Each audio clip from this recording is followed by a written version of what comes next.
Banyak pasangan muda menganggap bahwa cinta dan gairah adalah faktor utama untuk mempertahankan hubungan perkawinan. Anggapan itu tidak sepenuhnya benar. Kata pakar cinta, Robert J. Sternberg, Presiden General Psychology and Educational Psychology Amerika Serikat, cinta dan gairah bisa jadi hal pertama yang menarik individu dalam satu hubungan, namun tidak dapat diandalkan untuk mempertahankan hubungan jangka panjang. Ada banyak hal yang bisa menjelaskan masalah ini.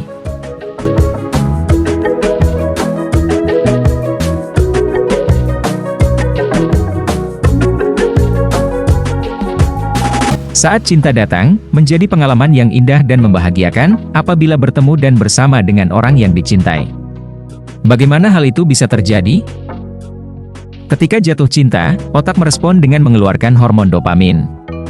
Hormon dopamin seringkali dikaitkan dengan perasaan cinta dan romantisme dalam konteks biologis dan neurokimia. Ini karena dopamin memainkan peran penting dalam pengalaman perasaan senang, motivasi, dan hadiah dalam otak, yang seringkali terlibat dalam perasaan cinta dan atraksi romantis. Seseorang yang merasa jatuh cinta atau sangat tertarik pada seseorang, maka otak mereka melepaskan dopamin. Ini menciptakan perasaan senang dan gembira yang seringkali dikaitkan dengan tahap awal cinta. Sensasi ini dapat meningkatkan perasaan euforia dan kegembiraan. Dopamin juga berperan dalam motivasi. Ketika seseorang jatuh cinta, mereka cenderung merasa sangat termotivasi untuk mendekati atau mendekati orang yang mereka cintai. Dorongan ini dapat disebabkan oleh pelepasan dopamin yang meningkat saat berinteraksi dengan orang tersebut. Dopamin juga dapat memengaruhi keterikatan dalam hubungan. Ketika kita merasa senang bersama pasangan kita atau merasakan dukungan dan perhatian darinya, otak kita melepaskan dopamin. Ini dapat menguatkan keterikatan antara dua orang dalam hubungan. Jatuh cinta juga direspon otak dengan melepaskan hormon norepinefrin atau noradrenalin. Ketika seseorang merasa tertarik secara romantis atau jatuh cinta pada seseorang, norepinefrin dapat menjadi salah satu zat kimia yang terlibat dalam reaksi fisik. Ini bisa termasuk peningkatan denyut jantung, keringat, dan perasaan berdebar-debar. Respons ini kadang-kadang disebut sebagai getaran atau kupu-kupu di perut. Pada fase awal hubungan, perasaan gugup dan eksitasi dapat meningkatkan kadar norepinefrin dalam tubuh. Ini dapat menyebabkan gejala seperti perasaan cemas atau sulit tidur. Norepinefrin meningkatkan tingkat kewaspadaan dan fokus perhatian. Ini dapat memungkinkan seseorang untuk lebih terfokus pada pasangan mereka atau merasa lebih waspada terhadap isyarat sosial dan emosional dalam hubungan.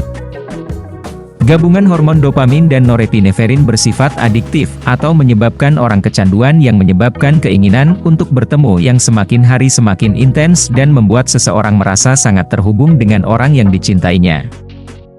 Otak melepaskan juga hormon oksitosin yang meningkatkan rasa kepuasan kepada orang yang dicintai dengan tingkat kepercayaan yang tinggi.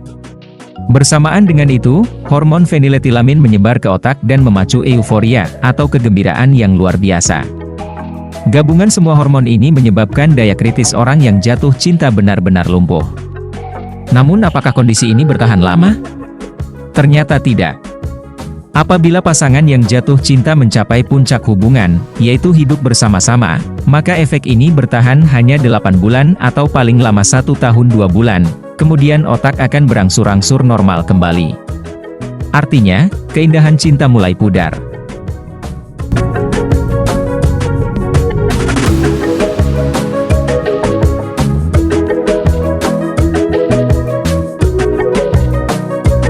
Pasang surut dalam hubungan cinta adalah hal yang umum terjadi dan dapat mempengaruhi setiap hubungan.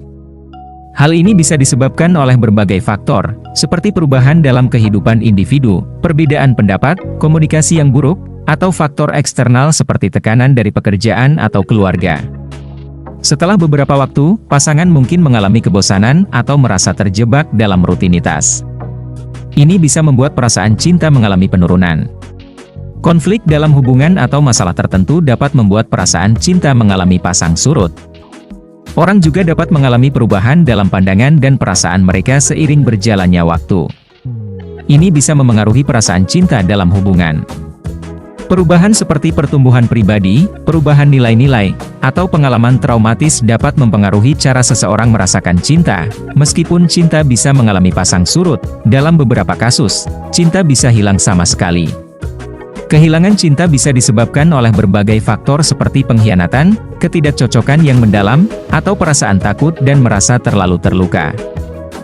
Kesimpulannya, cinta dapat mempertautkan hati, mengeratkan hubungan, dan menciptakan keterhubungan psikis, namun kurang dapat diandalkan untuk mempertahankan hubungan jangka panjang, seperti pernikahan dan hidup bersama sebagai suami istri.